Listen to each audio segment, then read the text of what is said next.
সুধাগন্ত দিৱস উপলক্ষে মই এটি কবিতা আবৃত্তি কৰিবলৈ ওলাইছোঁ। কবিতাটিৰ শিৰোনাম একবিংশ শতিকাৰ পঞ্চম দশকত। একবিংশ শতিকাৰ পঞ্চম দশকতো মই তোমালৈ বাট চাম। একবিংশ শতিকাৰ পঞ্চম দশকতো মই তোমালৈ বাট চাম। গুটি ধানৰ ভঁৰালৰ এলান্ধু গুচাই উজাগৰি বহু ৰাতি কল্পনাৰ মণি কাঠি জোনাক নিশাবোৰ আদৰিবলৈ যাম। একবিংশ শতিকাৰ পঞ্চম দশকতো মই তোমালৈ বাট চাম। শিলা বৃষ্টি ধুমুহা মহাপ্ৰলয়, ধুমুহা মহাপ্ৰলয় হওক ঘন ঘোৰ অন্ধকাৰ। তথাপি যাম মই কাজল গাবলৈ, সৰুধন কছাৰীক তাতেই পাম।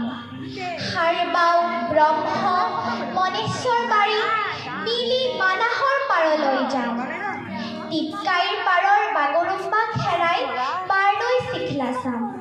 একবিংশ শতিকাৰ পঞ্চম দশকতো মই তোমালৈ বাট চাম।